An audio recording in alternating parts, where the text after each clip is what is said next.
नमस्कार दोस्तों, आप सभी का एक बार फिर स्वागत है ऑनलाइन कक्षा में। आज अभी हम लोग पढ़ने जा रहे हैं वर्ग 10 का मैथ। क्लास 10 के मैथ में पिछली कक्षा में हमने बताया था कि अगर कोई बहुपद दिया गया है तो उस बहुपद में उसका गुणज गुणनखंड कैसे निर्धारित करते हैं, कैसे हम यह जान पाएंगे कि अगर कोई गुणनखंड किसी बहुपद में शामिल है तो उसका शून्यक क्या होगा। इसके अलावा पिछली कक्षा में हमने पढ़ा कि किसी बहुपद का हम ग्राफ कैसे तैयार करते हैं, या कोई बहुपद नहीं दिया हो, सीधे उसका ग्राफ ही दिया हुआ हो, तो उससे कैसे शून्यक निकालेंगे या कैसे बताएंगे कि यह किस घात का बहुपद है। तो हमने बताया कि अगर x चर का कोई बहुपद है,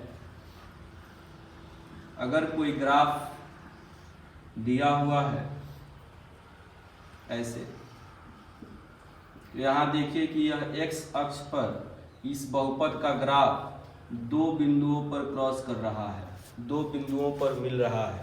इसलिए बहुपद या तो अब x अक्ष पर मिल रहा है, इसलिए बहुपद x का होगा, और इसमें शून्य की संख्या 2 होगी क्योंकि यह x अक्ष को दो बिंदुओं पर टच कर रहा है। और जब शून्यक 2 होंगे तो बहुपद द्विघातीय होगा। यानी कि हम पिछली कक्षा में पढ़े थे कि बहुपद का ग्राफ कैसे निकालते हैं और ग्राफ को देख करके हम कैसे शून्यक बता सकते हैं।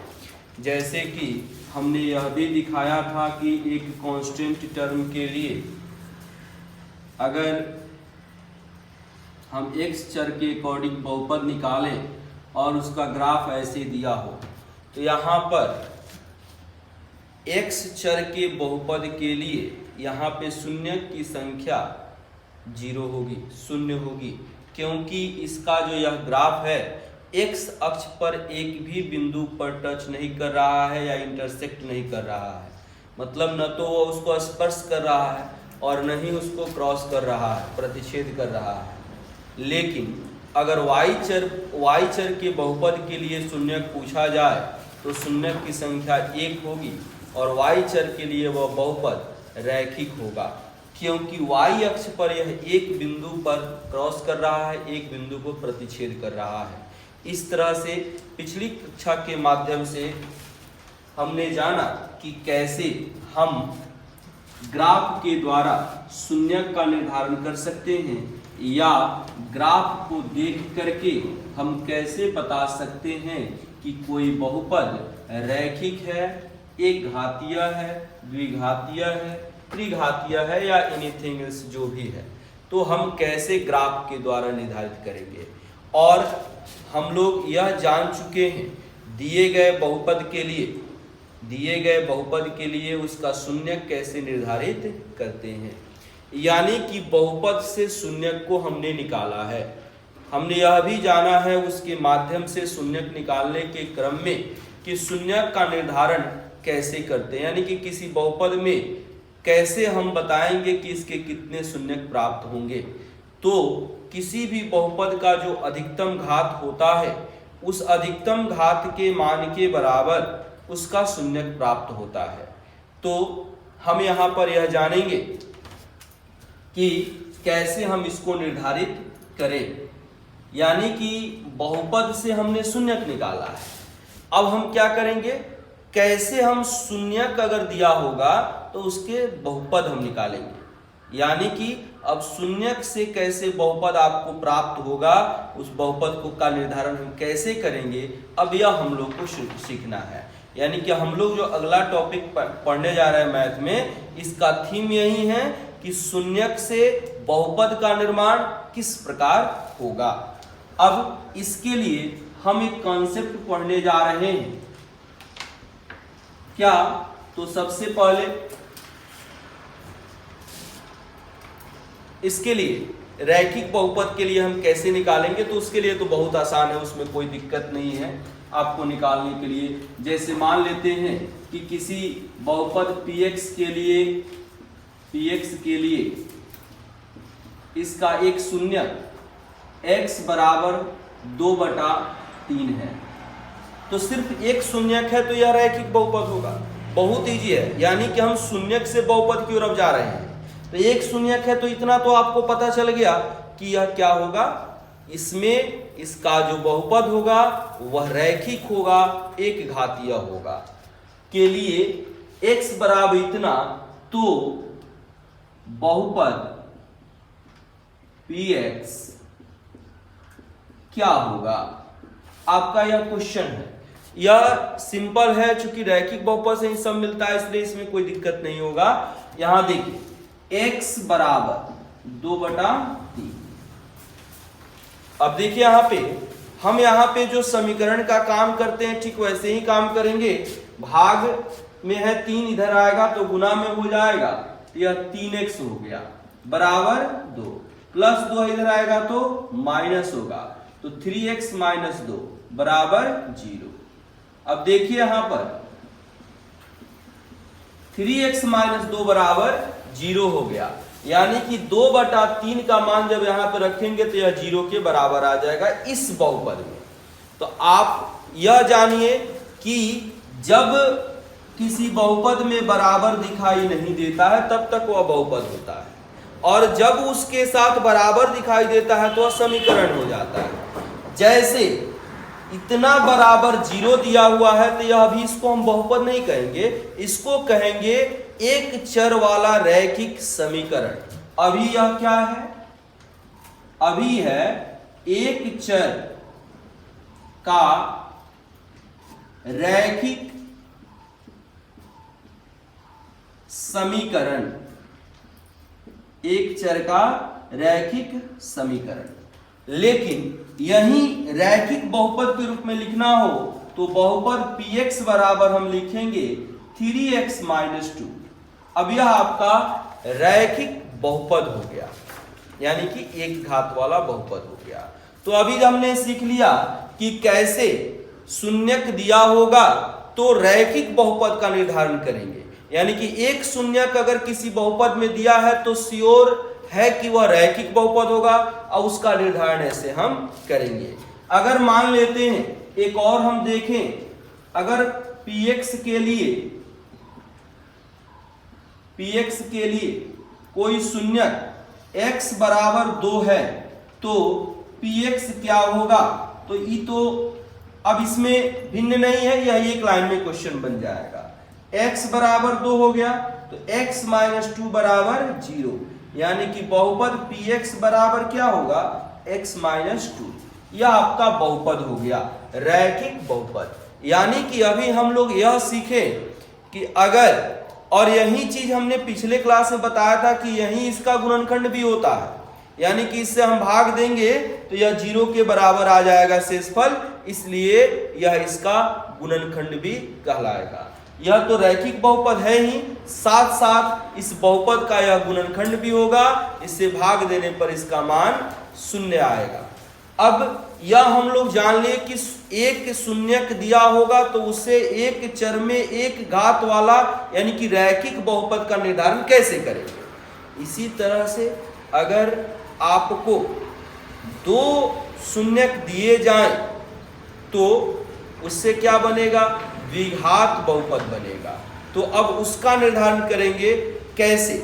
अब उसके निर्धारण के क्रम में ही हम यह जानेंगे कि किसी द्विघात बहुपद में उसके जो चर के गुणांक होते हैं, जैसे x² का गुणांक, x का गुणांक और अचर पद, इसके बीच, और यह जो गुणांक है और इसके अलावा जो शून्यक है, इनके बीच क्या रिलेशन होता है, क्या रिलेशन होता है, इसका निर्धारण हम लोग करेंगे।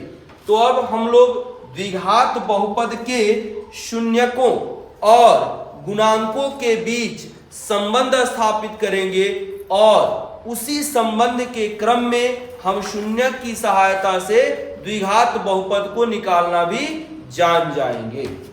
आइए देखते हैं कि द्विघात बहुपद के गुणांक और शून्य के बीच क्या संबंध होता है।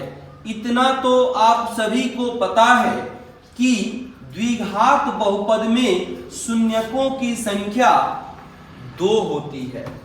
अब द्विघात बहुपद में शून्यकों की संख्या 2 होती है, वह बहुपद चाहे x चर में हो, y चर में हो, t चर में हो, माने जिस चर के अकॉर्डिंग भी हो।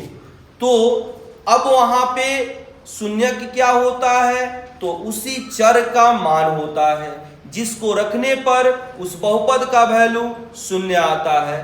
तो अगर x चर का द्विघात बहुपद है तो x का ही 2 मान होगा। अगर y चर में द्विघात बहुपद है तो y चर का ही 2 मान होगा शून्यक का। तो इसको हम निर्धारित करने के लिए, हम पहचानने के लिए एक शून्यक को अल्फा से डिनोट करते हैं। यह अल्फा बीटा यह एक मैथमेटिक्स में ग्रीक लेटर है। केमिस्ट्री में जाएंगे तो यह एक रेडियो सक्रिय विकिरण है जो अदृश्य होता है लेकिन अपने प्रभाव को दिखाता है। खैर, यह रेडियो एक्टिविटी चैप्टर में केमिस्ट्री में हम लोग को पढ़ना है, यह आगे की बात है, अभी नहीं जानना है। इतना जानिए कि मैथमेटिक्स में यह एक ग्रीक लेटर है जिसका यहाँ पे शून्य के रूप में प्रयोग हम लोग करते हैं।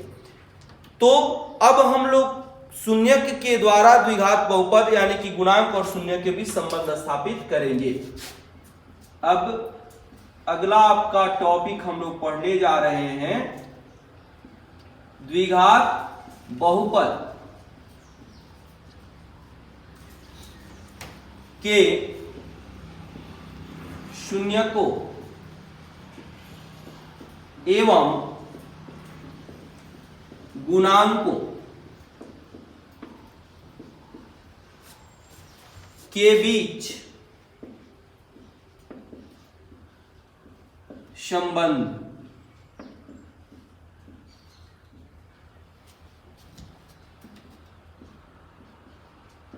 Relation between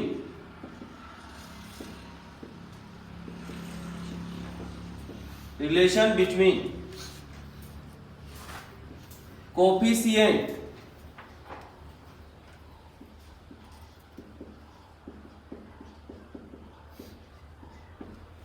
and zeros of quadratic polynomial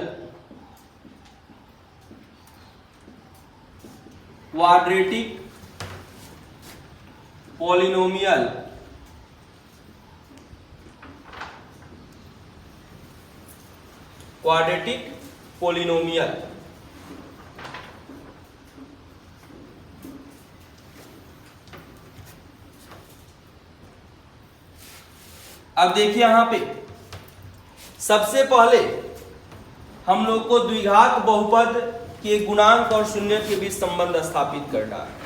हम कुछ ही जानते हैं कि द्विघात बहुपद का व्यापक रूप क्या होता है, कैसे उसको व्यक्त करते हैं, और यह भी जानते हैं कि द्विघात बहुपद में शून्यक 2 होते हैं। यहां पर हम लिखेंगे, हम जानते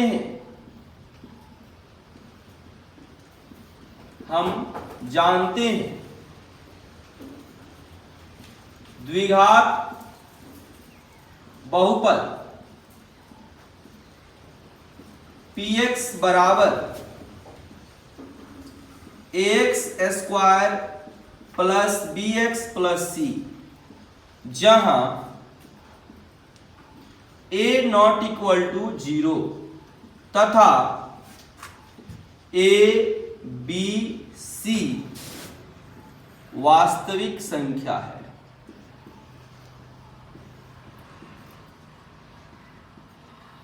वास्तविक संख्या है।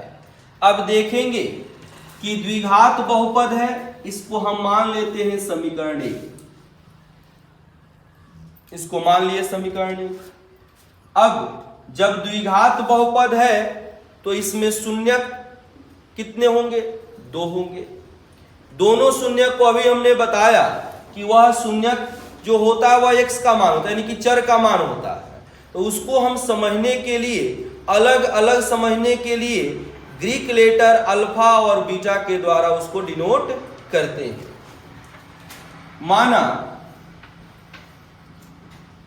माना px के दो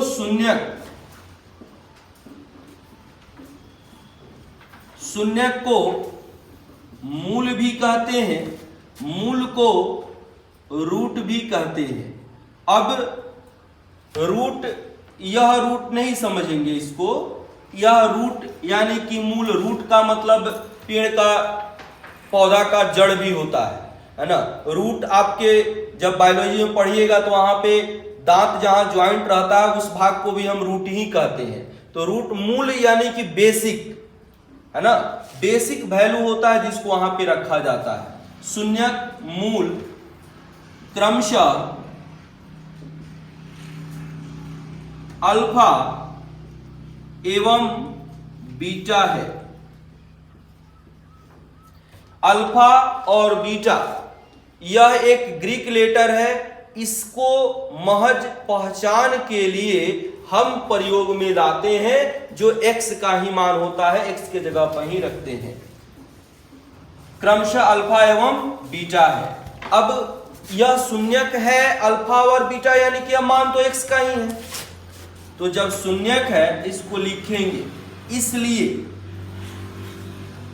x बराबर अल्फा, इसलिए x बराबर बीटा। अब देखिए x बराबर अल्फा को हम लिख सकते हैं x माइनस अल्फा, अल्फा इधर चला गया तो इधर क्या बचेगा, 0। यह बीटा इधर आया तो माइनस, यानी कि इधर क्या हो गया, x minus beta is equal to 0। अब देखिए थोड़ा इसको हम कर देते हैं 2 और इसको कर देते हैं 3। थोड़ा सा हम बैक चलते हैं।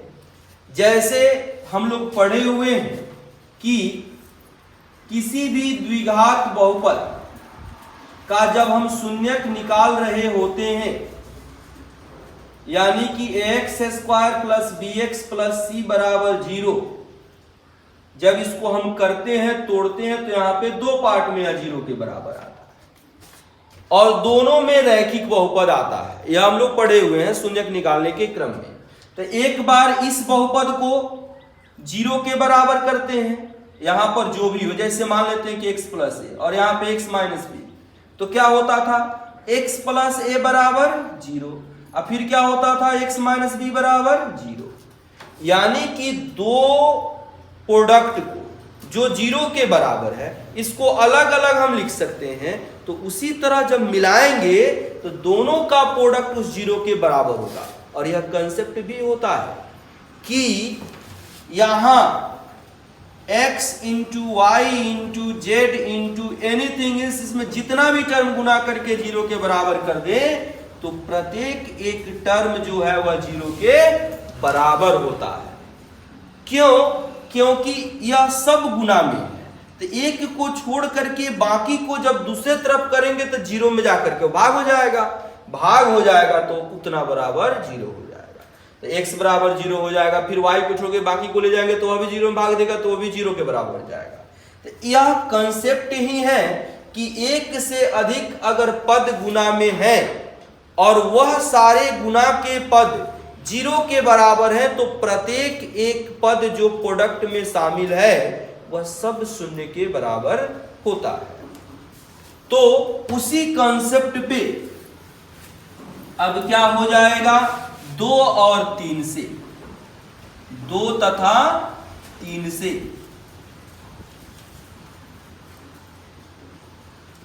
देखिए, जैसे मैं बता रहा हूं एक एक टर्म क्लियर करके, आप अगर इसको ध्यान से सुनेंगे, देखेंगे, पढ़ेंगे तो मेरी गारंटी है कि इससे बेहतर आपको समझ में कहीं नहीं आएगा और आप एक बार में इसको कर सकते हैं, कहीं कोई दिक्कत की थोड़ी सी भी संभावना नहीं होगी और आसानी से आप शून्य का निर्धारण कर लेंगे, उसके बीच के रिलेशन को जान पाएंगे। और क्वेश्चन बनाना कोई बड़ी बात नहीं है, कंसेप्ट क्लियर होना बड़ी बात है। अगर आप कंसेप्ट को समझ जाते हैं, जो काम किया जा रहा है, जिसके बेस पे काम होता है, वह समझ जाएंगे, तो आप क्वेश्चन बिना बताए हुए कर सकते हैं, उसमें कोई दिक्कत नहीं होगा। तो यहां देखिए, हम लोग कंसेप्ट पढ़ रहे हैं कि कैसे शून्यक से बहुपद बनाएंगे। ध्यान देंगे, अब यहां पे हो गया x माइनस अल्फा बराबर 0, x माइनस बीटा बराबर 0, अभी जो हमने बताया। अब यह दो पार्ट अलग अलग है, इस दोनों को जब मिला देंगे तो हो जाएगा x minus alpha into x minus beta is equal to 0, is equal to 0। यह तो चर के रूप में है, इसमें केवल चर वाले रैखिक बहुपद हैं। इसके साथ साथ यहां पर कोई भी अगर अचर पद गुना में होगा तो उसके कोई फर्क नहीं पड़ता है, उसका मान भी 0 के बराबर ही होगा। जैसे अगर किसी कांस्टेंट टर्म में इधर k से गुना कर देते हैं तो इधर भी k से गुना हो जाएगा, कोई फर्क पड़ने वाला नहीं है। तो k से इधर भी मल्टीप्लाई कर दिए और k से इधर भी मल्टीप्लाई कर दिए। यह हम क्यों ले रहे हैं? क्योंकि अचर पद है। अचर पद से हमको कोई मतलब नहीं होता है। आगे जब होगा, जब हम काम करेंगे, तो जितने भी द्विघात बहुपद में पद होंगे, उन सब से जो कॉमन कांस्टेंट टर्म होगा उसको बाहर हम कर देते हैं अपनी सुविधा के लिए। तो हम मान करके चलते हैं कि इसमें कॉमन के रूप में कांस्टेंट टर्म k है, तो इसलिए k से इधर गुना किए, इधर गुना किए तो 0 में गुना करेंगे तो 0, और इधर k आ गया। और समीकरण का रूल होता है, आपको पिछले कक्षा में बताए हुए हैं कि अगर एक तरफ किसी भी संख्या से जो भी काम, जो भी ऑपरेशन करते हैं एक पक्ष में, तो दूसरे पक्ष में भी वह काम करते हैं। k से अगर इधर गुना किए तो इधर भी करना होगा। 0 के साथ दुनिया का कोई नंबर गुना होता है तो 0 ही होता है। इतना आ गया। अब देखिए, अब इसको हम मान लेते हैं समीकरण नंबर 4। बात तो हम शून्यक की कर रहे हैं, तो अब देखिए यहां पे शून्यक के लिए कौन सा बहुपद है? px। px बराबर क्या होगा बताइए? 0। और px इसके बराबर है तो इतना बराबर 0 हो जाएगा। तो अभी देखिए, अभी इसको px बराबर 0 हो गया और इतना बराबर 0 है, ठीक है। यहां इसको कर देते हैं हम 5। थोड़ा ध्यान दें, जब आप यह बताएं अगर x बराबर a और फिर x बराबर b, x a के बराबर है और x b के बराबर है, तो यहां पर a और b बराबर होगा कि नहीं होगा? निश्चित रूप से हो जाएगा, है ना। यानी कि कहने का तात्पर्य यह है कि एक ही व्यक्ति के दो नाम, एक का नाम, जैसे एक व्यक्ति हो गया x, उसका नाम हो गया राम, और उसी का नाम हो गया श्याम। तो राम और श्याम क्या है? एक ही है, यानी कि राम बराबर श्याम, दोनों में कोई फर्क नहीं है। तो उसी तरह से अब देखिए यहां पे इतना बराबर 0 और फिर इतना बराबर 0, यह भी 0 के बराबर और यह भी 0 के बराबर। अब इस 0 वाले मान को उठा करके हम यहां पे रख देते हैं, तो क्या हो जाएगा बताइए? देखिए थोड़ा यहां पर देखिए, समीकरण 4 तथा 5 से, दिखाई दे रहा है? 4 तथा 5 से क्या हो जाएगा? px बराबर k into x minus alpha into x minus beta, यह हो गया। अब देखिए, अब सिंपल कैलकुलेशन है जो गुना का होता है। k हो गया, x से इसमें गुना होगा x into x minus beta. और माइनस अल्फा से गुना होगा, minus alpha into x minus beta. और क्या होगा, p x is equal to k into x से गुना करेंगे x square plus minus minus x से बीटा में गुना करेंगे एक्स बीटा, फिर माइनस से अल्फा से एक्स में गुना करेंगे minus x alpha minus minus plus alpha beta. और देखिए तो के हो गया एक्स स्क्वायर हो गया माइनस एक्स, देखिए दोनों में है तो माइनस एक्स को हमने कॉमन निकाल दिया, यहां पर प्लस बीटा और यहां पे अल्फा बचेगा तो इसको अल्फा प्लस बीटा, और यहां पर हो गया प्लस अल्फा बीटा। और px क्या है, तो यही द्विघात बहुपद का संकेत है, यानी कि अब आपका फॉर्मूला तैयार हो गया। क्या तैयार हुआ कि द्विघात बहुपद बराबर k into X square minus X into alpha plus beta plus alpha into beta, यानी कि एक शून्यक अल्फा और एक शून्यक बीटा। आपको अगर दो शून्यक दिया गया है तो इस फॉर्मूला में रखेंगे और आपको रिजल्ट मिल जाएगा। यही बहुपद px यानी कि द्विघात बहुपद का फॉर्मूला हुआ।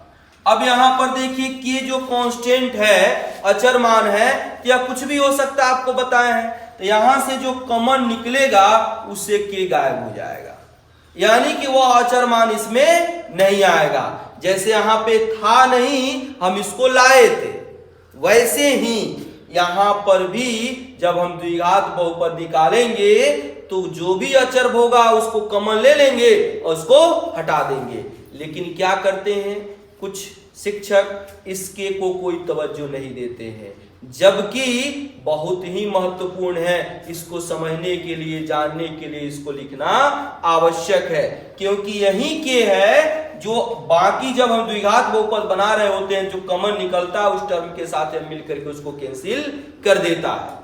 तो यह द्विघात बहुपद का फॉर्मूला हुआ, यानी कि द्विघात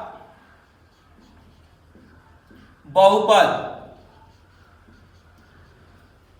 px बराबर k into X square minus X into alpha plus beta और प्लस अल्फा इंटू बीटा।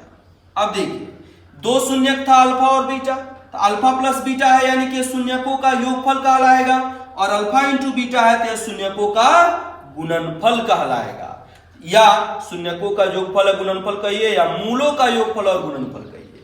तो देखिए अब क्वेश्चन जो पूछा जाएगा वह कैसे पूछा जाएगा। क्वेश्चन दिया जाएगा, कहेगा कि एक द्विघात बहुपद ज्ञात करें जिसके दो शून्यक क्रमशः, अब दो शून्यक का मान दे देगा, 4 और 5 है, 1/2 और 5 है, √2 और √3 है, ऐसे देगा। नहीं तो क्या देगा कि एक द्विघात बहुपद ज्ञात करें जिसके शून्यकों का या मूलों का योगफल इतना है और गुणनफल इतना, यानी कि योगफल कुछ दे देगा और गुणनफल कुछ दे देगा, तो दोनों तरीके से योगफल देगा और गुणनफल देगा तब भी द्विघात बहुपद हम निकाल सकते हैं, या सीधे शून्यक देगा तब भी हम द्विघात बहुपद निकाल सकते हैं। और इस फॉर्मूला को अब आपको ध्यान में रखना होगा, यह ऐसे ही आपको तैयार होगा। और सेम प्रोसेस से त्रिघात बहुपद, चतुर्घात बहुपद सब के लिए काम हम करते हैं। अभी तो त्रिघात बहुपद के लिए भी हमको काम करना है, यह द्विघात बहुपद के लिए होगा। यह अभी मात्र यह हुआ कि जब आपको शून्यक दिया जाएगा तो उससे द्विघात बहुपद कैसे निकालेंगे, यह पहला पार्ट हुआ। अभी हमको रिलेशन निकालना है गुणांक के साथ, तो इससे थोड़ा आप आगे बढ़ेंगे। अब देखिए इसको हम करते हैं, यहां तक दिखाई दे रहा है। अब इसको हम मान लेते हैं, इसको मान लेते हैं समीकरण नंबर 5 है, इसको कर देते हैं समीकरण नंबर 6। अब इसके आगे देखिए,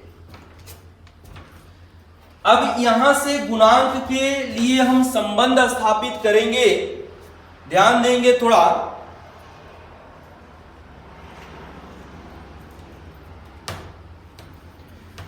अब देखिए,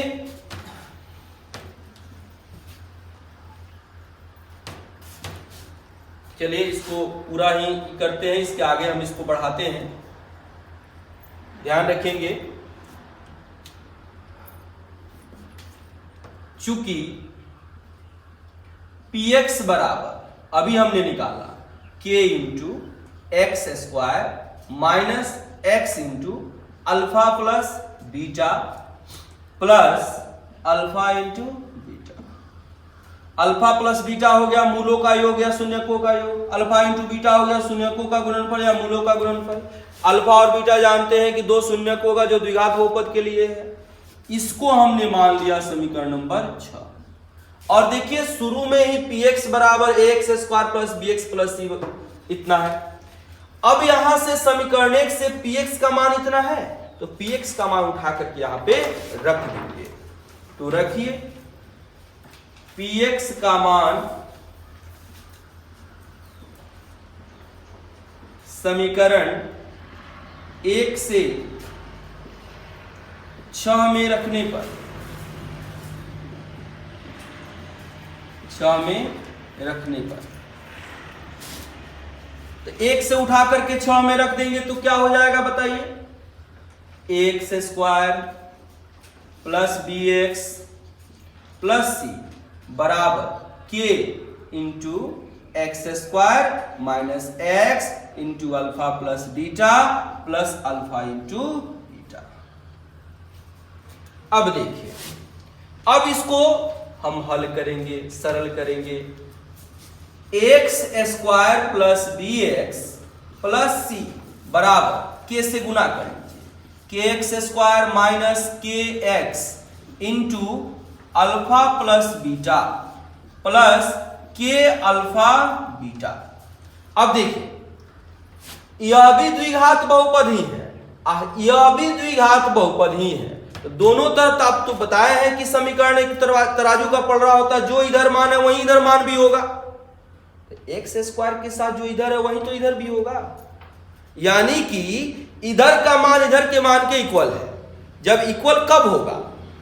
एक्स स्क्वायर यहां है, एक्स स्क्वायर यहां है, एक्स यहां है, एक्स यहां है, यहां सी है, यहां के अल्फा बीटा है। यानी कि जब सब बराबर हो जाएगा तभी ना बराबर होगा। यानी कि के जगह पर ए हो, यहां पर के इंटू अल्फा प्लस बीटा के जगह पर बी हो और इसके जगह पर सी हो, तब जाकर के यह बराबर होगा द्विघात बहुपद। इसलिए हम क्या करते हैं? तो सभी गुणांकों की तुलना करते हैं। तो तुलना करने पर एक्स स्क्वायर का गुणांक इसके एक्स स्क्वायर के गुणांक के बराबर, यहां के x का गुणांक इस x के गुणांक के बराबर, यहां का अचर पद इस अचर पद के बराबर। क्यों होगा? क्योंकि यह समीकरण है और समीकरण में बायां पक्ष दाएं पक्ष के बराबर होता है और यह बराबर तभी होगा जब a b c का मान बराबर। तो अब क्या करेंगे, क्या लिखेंगे? लिखेंगे गुणांकों की तुलना करने पर, गुणांकों की तुलना करने पर देखिए, इसको ध्यान से समझिएगा, बड़ा मजा आएगा। अब यहां पे अल्फा बीटा के साथ ए बी सी आने वाला है, यानी कि ए बी सी क्या है? तो गुणांक है। और यहां पर अब देखिए कैसे इंटरेस्ट आपका और इसमें बढ़ेगा। बहुत इजी है, इसमें कोई दिक्कत वाली बात नहीं है। एक एक टर्म को क्लियर हम कर रहे हैं। जहां कहीं दिक्कत हो तो उसको कमेंट में आप बताएंगे। दिक्कत होने का तो सवाल ही नहीं है, क्योंकि एक एक टर्म आपका क्लियर है, आप उसको रिप्ले करके सुन सकते हैं। क्योंकि यहाँ पे जो, क्यों, कैसे, कहां से, किस प्रकार आ रहा है, हम सब क्लियर कर रहे हैं। अब देखिए यहाँ पे तुलना करेंगे तो एक्स स्क्वायर का गुणांक यहाँ के और यहाँ पर ए, क्या लिखेंगे बोलिए? के बराबर ए। यहां x का गुणांक माइनस के इंटू अल्फा प्लस बीटा और यहां पर b, तो यहां पर क्या हो जाएगा बताइए। अब इसका नाम दे देंगे 7, यहां लिखेंगे माइनस के अल्फा प्लस बीटा बराबर b, इसको कर देते हैं 8। और देखिए के अल्फा बीटा बराबर क्या हो गया c, इसको कर देते हैं 9।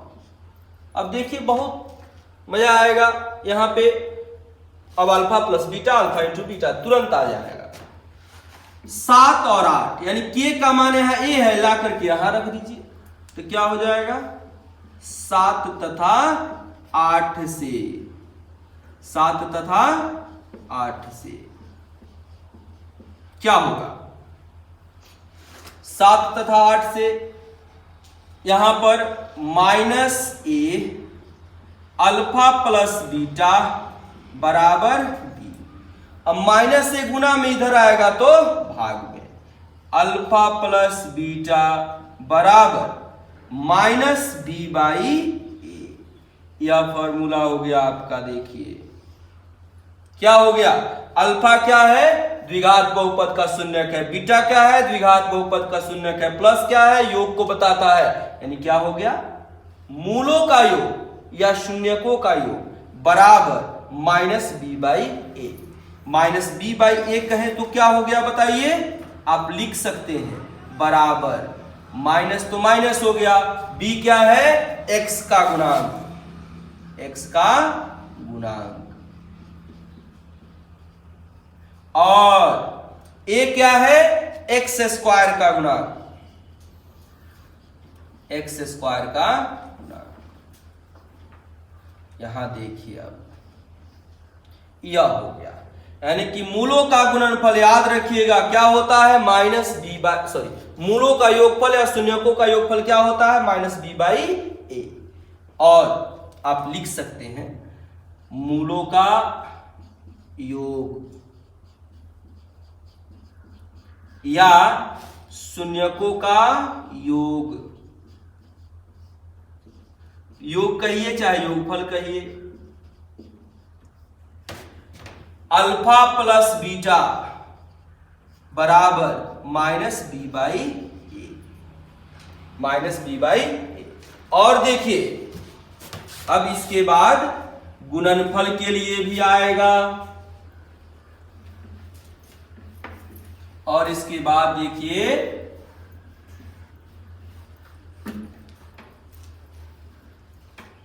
क्या होगा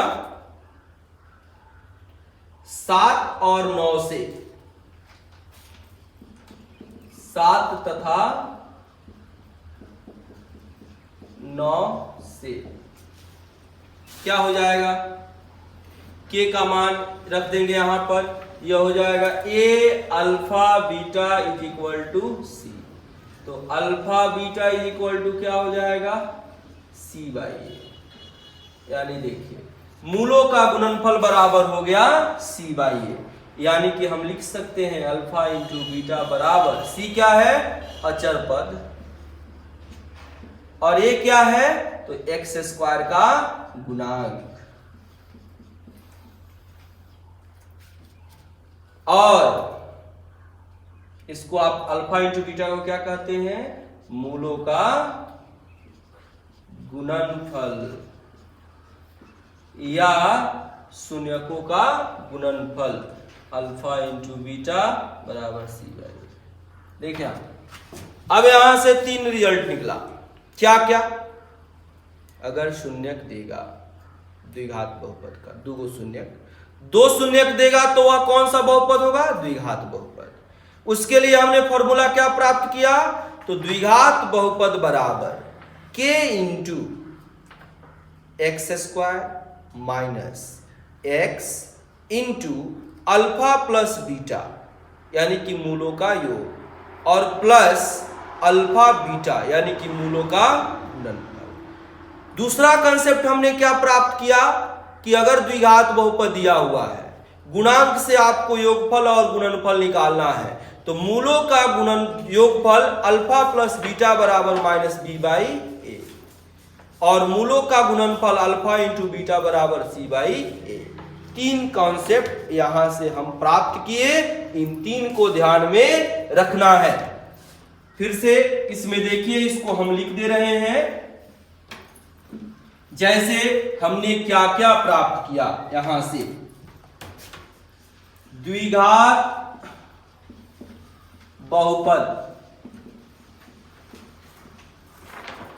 px बराबर k into X square minus X into alpha plus beta plus alpha beta, alpha into beta.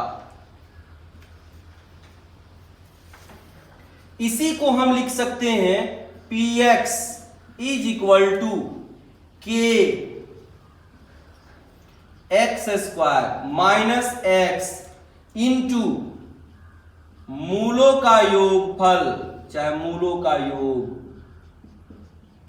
और प्लस मूलों का गुणनफल, मूलों का गुणनफल।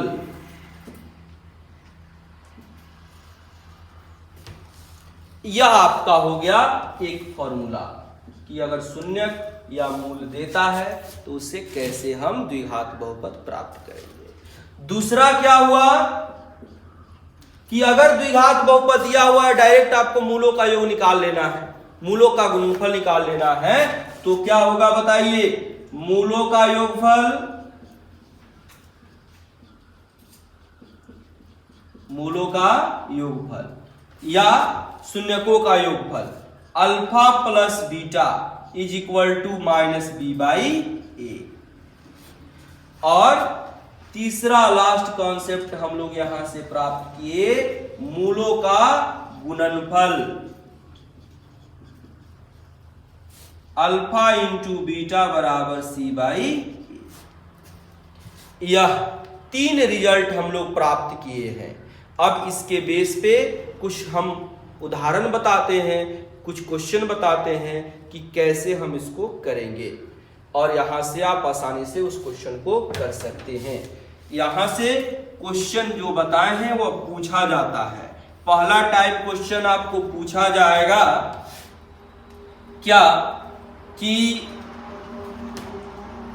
मूलों का योगफल दे देगा, मूलों का गुणनफल दे देगा, और तब कहा जाएगा कि इसका द्विघात बहुपद क्या होगा। ठीक, तो पहले क्वेश्चन देखते हैं हम। यदि मूलों का योगफल तथा गुणनफल क्रमशः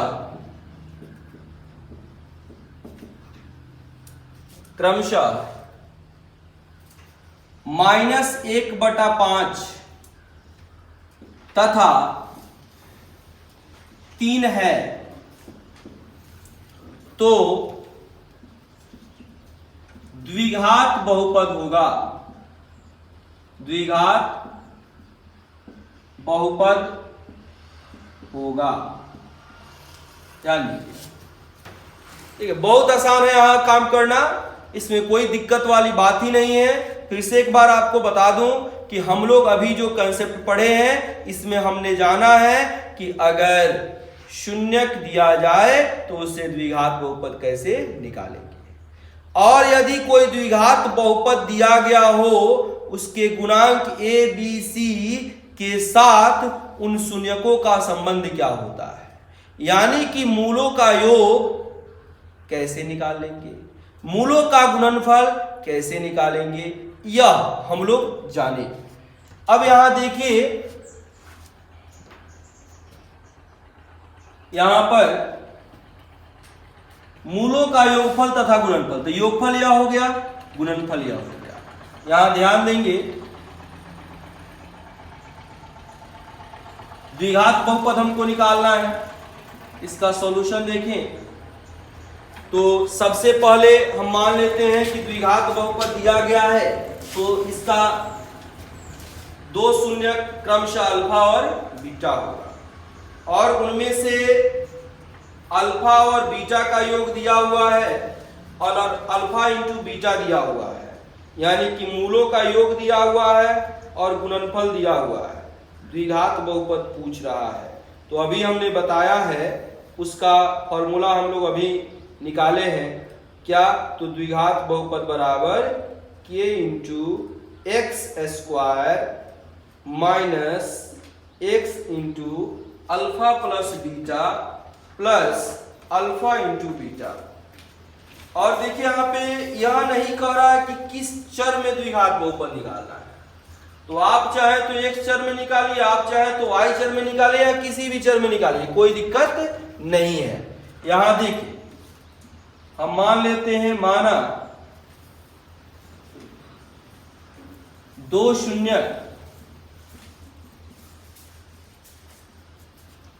अल्फा तथा बीटा है। एक बात ध्यान रखिएगा हमेशा कि कभी भी, हाँ ऑब्जेक्टिव है तो जैसे मन करे बनाइए, सीधा सीधा मूलों का योगफल दिया है, गुणनफल दिया है, द्विघात बहुपद पूछ रहा है, तो डायरेक्ट आप काम कर लीजिए। k into X square minus x होता है मूलों का योगफल माइनस 1/5, और गुणनफल दिया हुआ है अल्फा इंटू बीटा 3, और यहाँ से अब सीधे रिजल्ट आप निकाल लीजिए, k X square minus minus plus x से गुना करेंगे x/5 प्लस 3। अब यह हो गया k 5 लघुत्तम 5x square plus x plus 15। 5 से यह कांस्टेंट से यह कांस्टेंट हटा देंगे, 5x square plus x plus 15, यह आपका रिजल्ट हो गया। यह हम काम कर लेंगे ऑब्जेक्टिव रहेगा तब, लेकिन सब्जेक्टिव में अगर पूछेगा तो ऐसे सीधे सीधे हम नहीं बनाएंगे, थोड़ा सा उसको बनाएंगे, आप शॉर्टकट में कभी नहीं चलेंगे, अगर बनाएंगे तो नंबर उसके अनुकूल मिलेगा आपको, है ना। तो हमेशा इस बात का ध्यान रखेंगे, अगर आप सीख चुके हैं, जानते हैं काम करना, तो आपके ऊपर है, आप जैसे चाहे उसको शॉर्टकट मेथड में या लॉन्ग कट मेथड में जैसे चाहे आप एडजस्ट कर सकते हैं। तो पहले मुख्य काम है कॉन्सेप्ट को समझना। तो दो शून्य अल्फा तथा बीटा है, प्रश्न से मूलों का योग, तो दो शून्य अल्फा और बीटा है, तो अल्फा प्लस बीटा कितना दिया हुआ है, -1/5। मूलों का गुणनफल, मूलों का गुणनफल अल्फा इंटू बीटा कितना दिया हुआ है, 3। अब देखिए अल्फा इंटू बीटा 3 हो गया। अब ध्यान देंगे यहाँ पे कि हमको द्विघात बहुपद निकालना है, तो द्विघात बहुपद px बराबर k into X square minus X into alpha plus beta plus alpha into beta से हो गया। अब यहाँ पे वैल्यू रख देंगे। हाँ, एक चीज अब फिर से बता दे कि कोई जरूरी नहीं है कि हम x चर में ही निकालेंगे, आपके ऊपर निर्भर करता है, कहेगा तब कि x चर में द्विघात बहुपद निकाले या y चर में निकाले तो उसी चर को रखेंगे। नहीं तो आपको मन कर रहा है कि नहीं हमको z चर में निकालना है तो z चर में निकाले, y में निकालना है तो y में निकाले, उससे कोई फर्क नहीं पड़ता है। z में निकालना हो तो सारा x को हटा कर z कर देंगे, y को निकालना हो तो सारा x को हटा के y कर देंगे, यह आपके ऊपर डिपेंड करता है। तो k into X square minus x alpha into beta का, अल्फा प्लस बीटा का मान यहां पर आ गया कितना, -1/5, और अल्फा इंटू बीटा का मान हो गया 3। तो k हो गया एक्स स्क्वायर हो गया माइनस माइनस प्लस हो गया x/5 हो गया प्लस 3 हो गया। तो क्या हो जाएगा, px is equal to k into 5 LCM हो गया 5x square plus x plus 15। यह बस कुछ नहीं है, भिन्न का जोड़ है, बटा का जोड़ जो हम करते हैं वह हो गया। यह कांस्टेंट या कांस्टेंट का कोई वैल्यू नहीं होता, हटा देंगे, चूंकि दोनों कॉमन है तो कॉमन कांस्टेंट का यहाँ पे बहुपद में कोई वैल्यू नहीं होता है। तो 5x² प्लस x प्लस 15, यही हो गया आपका सॉल्यूशन, इसका द्विघात बहुपद। तो इसमें कोई दिक्कत नहीं होनी चाहिए। इसके अलावा और क्या क्वेश्चन देता है, जैसे ध्यान देंगे और दे देगा कि px बराबर 2x² माइनस 5x प्लस 1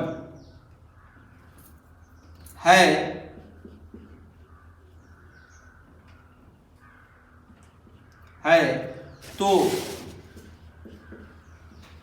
ज्ञात करें।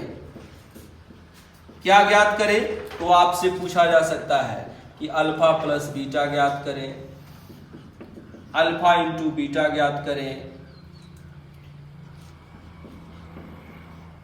अल्फा प्लस बीटा का होल स्क्वायर ज्ञात करें,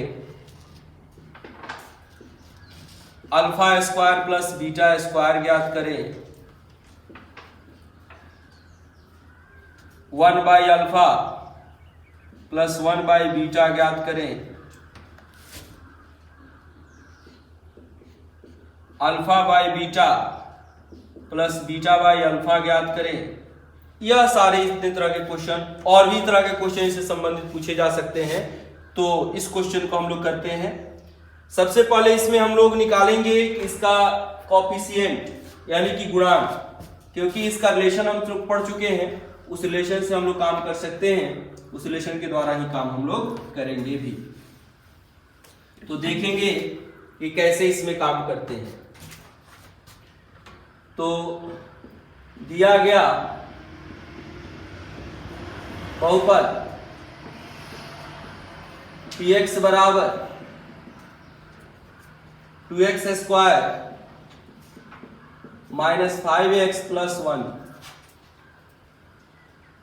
तो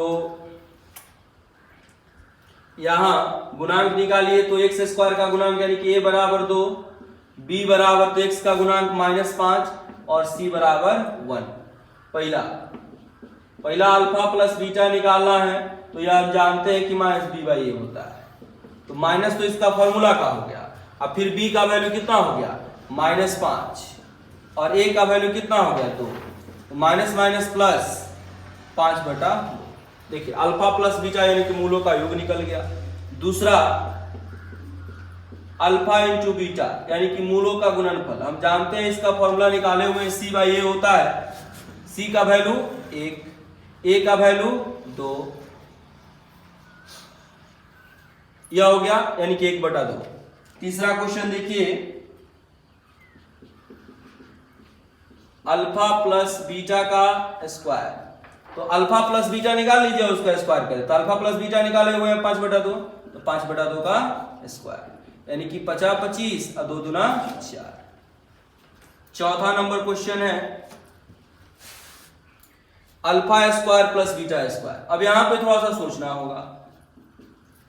हम तो जानते हैं सिर्फ निकालना अल्फा प्लस बीटा और अल्फा इंटू बीटा, तो हमको बस यही काम करना है कि जो दिया गया है उसको ऐसे चेंज कर दे कि केवल उसमें अल्फा प्लस बीटा मिले और नहीं तो अल्फा इंटू बीटा। तो एक फॉर्मूला होता है a² प्लस b² का। क्या फॉर्मूला होता है? तो a प्लस b का होल स्क्वायर माइनस 2ab। कैसे हो गया? तो a प्लस b का होल स्क्वायर हो गया a² plus b² plus 2ab। अब प्लस 2ab और माइनस 2ab कैंसिल थे, a² प्लस b² बच गया। तो अल्फा² प्लस बीटा² को कैसे लिख सकते हैं हम? अल्फा प्लस बीटा का होल स्क्वायर और माइनस 2 अल्फा बीटा। देखिए बहुत आसान है।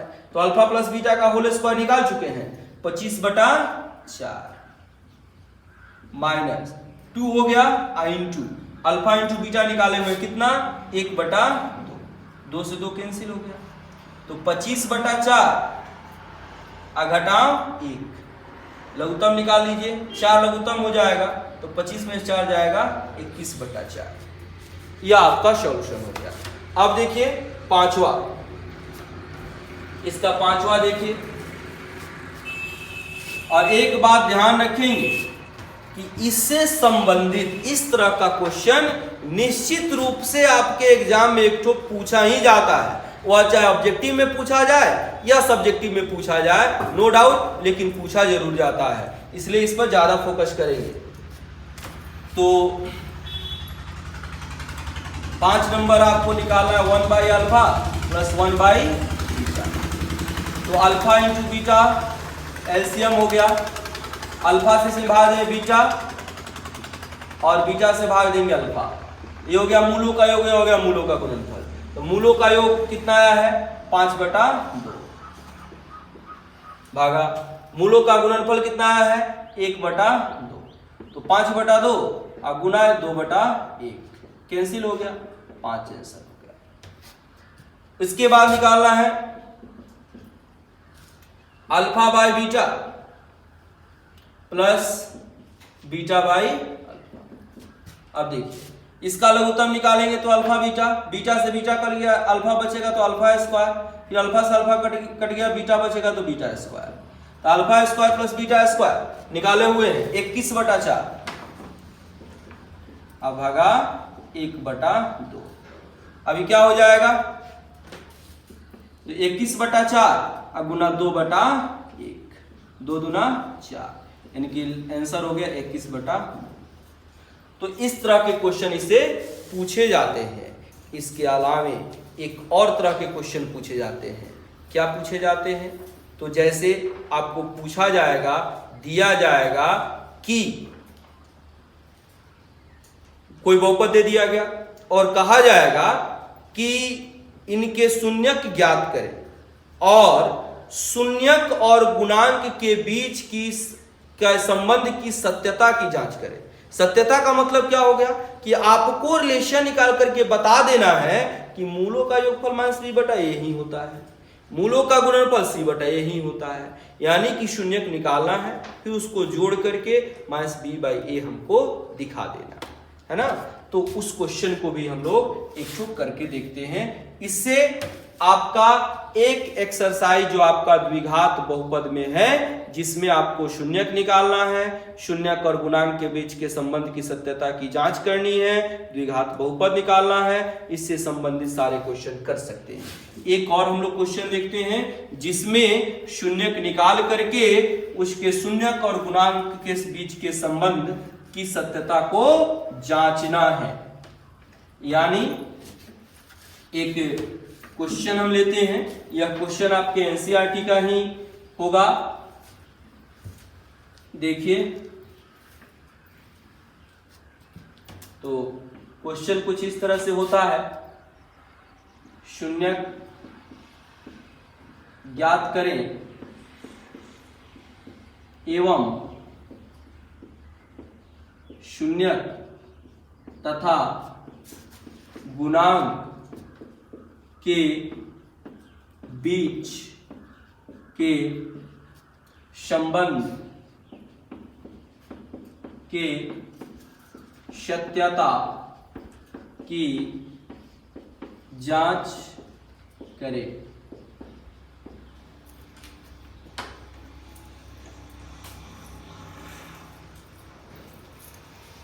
ठीक, ध्यान दें। जैसे कोई बहुपद दे दिया, हम यहां पे बहुपद ले लिए एस चर का 4s² माइनस 4s प्लस 1। ध्यान दीजिए, हमने जो टाइप बताया था जिसमें पहला और अंतिम पद दोनों का चिन्ह समान होगा, यहाँ पे चिन्ह समान है तो बीच वाले पद में जोड़ करके हम प्राप्त करेंगे। सीधा सीधा हम चलते हैं, शून्यक निकालते हैं। शून्यक के लिए क्या होता है बताइए, बहुपद जो होगा वह 0 के बराबर, यानी कि 4s² माइनस 4s प्लस 1। यहाँ पे चर क्या है, एस चर है। ठीक है, तो हम काम करेंगे, पहले पद को लिख दिए, अंतिम पद को लिख दिए, बराबर 0 हो गया। माइनस है तो माइनस चर, एस है तो एस। अब देखिए पहले और अंतिम पद को गुणा कीजिए, प्लस प्लस प्लस, 4 गुणा 1 4 होगा। 4 को तोड़ेंगे और तोड़ करके क्या करेंगे, दो पद हमको निकालना है जिसको जोड़ने पर 4 आए और गुणा करने पर 4 आए। 4 को तोड़ेंगे तो 2 2 आएगा, तो 2 2 4, 2 दूना 4, यहाँ पर 2 फिर प्लस 2, तोड़ दिए इसको, 4s² माइनस प्लस माइनस, 2 से गुना करेंगे 2s, माइनस प्लस माइनस, 2 से गुना करेंगे 2s प्लस 1 इक्वल टू 0। ठीक, अब पहले दो पद और अंतिम दो पद में से कॉमन लेंगे। यहाँ देखिए हमने बताया कि पहले चिन्ह कॉमन लेते हैं, चिन्ह में भी बताया कि हम कोशिश करते हैं कि प्लस कॉमन, प्लस क्यों? क्योंकि अंदर के चिन्ह में कोई परिवर्तन नहीं होता। उसके बाद अचर के लिए सोचते हैं, अचर में कॉमन कौन होता है? तो वह सबसे बड़ा मान जो दिए गए दोनों पदों को पूरा पूरा भाग दे सकता है। तो इसमें देखिए सबसे बड़ा मान 2 होगा जो इसको और इसको भाग दे देगा। वह भी नहीं समझ में आए तो अचर पदों का मौसा निकाल दीजिए, जो मौसा होगा वही कॉमन हो जाएगा। कॉमन निकालने का मतलब होता है उसमें उसे भाग देना। तो कॉमन यहाँ पे आ जाएगा 2। ठीक, और चर में क्या कॉमन होगा? तो चर तो यहाँ पे दोनों में s है, कम घात वाला चर हम कॉमन में लेते हैं। तो s का घात यहाँ 2 है, यहाँ पर 1, तो कौन कॉमन लेंगे? s का घात 1। अब 2s से जब इसमें भाग देंगे, 4 में भाग देंगे तो 2, एगो s कट जाएगा तो s, चिन्ह नहीं बदलेगा माइनस, 2s से 2s कट जाएगा तो 1। हमने बताया जो यहाँ पर आएगा कोष्ठ में वही यहाँ पर लिख देना है। फिर अचर पद से इस अचर पद में भाग दिया। अब 1 से 1 में भाग देंगे तो क्या आ जाएगा? 1। चिन्ह बदल जाए तो कॉमन में माइनस, चिन्ह नहीं बदले तो कॉमन में प्लस। तो चिन्ह बदल गया तो कॉमन में माइनस बराबर 0। अब क्या आएगा बोलिए? 2s माइनस 1 हम कॉमन ले लेते हैं, 2s माइनस 1, तो फिर बचेगा कितना? 2s minus 1 is equal to 0। अब दोनों जो फैक्टर में आया दोनों 2s माइनस 1 ही है, तो यहाँ पर लिखेंगे जब 2s minus 1 is equal to 0, तो 2s इज इक्वल टू 1, तो s इज इक्वल टू 1/2, इसको अल्फा कर दीजिए, अल्फा बराबर 1/2। फिर जब 2s minus 1 is equal to 0, तो 2s इज इक्वल टू 1, तो s इज इक्वल टू 1/2, यानी कि बीटा इज इक्वल टू 1/2 कर दिया। ठीक, हमें 2 शून्यक प्राप्त हो गए। अब गुणांक के लिए सत्यता को दिखाना है, यानी गुणांक की सत्यता की जांच कैसे दिखाना है? जो हम निकाले हुए हैं कि अल्फा प्लस बीटा बराबर माइनस बी बाई ए होता है, तो वही हमको वहां तक पहुंचा देना है कि माइनस बी बाई ए होगा। माइनस बी बाई ए का मतलब क्या हो गया कि यहां पर b का मान -4 और a का मान 4, तो -4/4 आना चाहिए। और c बाई ए का मतलब क्या हो गया? 1/4 आना चाहिए। अब देखिए यहां पे सत्यता की जांच अब हम लोग करने जा रहे हैं।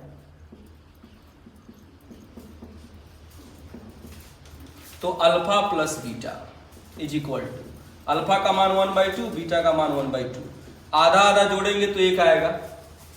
अब देखिए यहां पे माइनस बी बाई ए होता है, यहां पे इसका चिन्ह क्या है? प्लस, प्लस है तो इसको तोड़ेंगे तो माइनस इंटू माइनस आएगा, और माइनस बी बाई ए पर के जगह पर वहां पे 4 है, तो यहां पर ए के जगह पर 4 लाना होगा। तो जब भिन्न में हम नीचे 4 से भाग दे रहे हैं तो इसके अनुसार 4 से गुना भी करना होगा, तो नीचे ऊपर अब 4 कट जाएगा, फिर वही टर्म आ जाएगा। अब देखिए अभी क्या हो जाएगा? 4 से जब गुना हो जाएगा तो माइनस 4 से 1 में गुना हो जाएगा -4 अब बटा 4। देखिए माइनस का माइनस हो गया। अब b जो है -4 है और a जो है वह 4 है, तो देखिए अल्फा प्लस बीटा को हमने माइनस बी बाई ए ला दिया, तो इस तरह से यह सत्य हो गया। ठीक इसी तरह से सी बाई यानी कि अल्फा इंटू बीटा, तो alpha into beta is equal to क्या होगा? अल्फा का मान 1/2 और बीटा का मान 1/2, तो 1 2 दूना 4। ये तो सीधा सीधा दिखाई दे रहा है कि c का मान 1 है तो यह c हो गया, और a का मान 4 है तो यह a हो गया। अल्फा इंटू बीटा भी c बाई आ गया, यानी कि हमारा जो गुणांक और शून्यक है इसके बीच का संबंध जो है वह सत्य है। इस तरह से हमने शून्यक से बहुपद निकालना सीख गए हैं। शून्यक दिया रहेगा तो बहुपद कैसे निकालेंगे, उनके गुणांकों के साथ संबंध कैसे स्थापित करेंगे, यह सब हम लोग कर सकते हैं। इसके माध्यम से एक एक्सरसाइज भी क्लियर हो जाएगा। अगले क्लास में हम लोग पढ़ेंगे त्रिघात बहुपद के बारे में कि उसके लिए काम कैसे करते हैं। ठीक है, तब तक के लिए धन्यवाद। इसको ध्यान से देख लेंगे।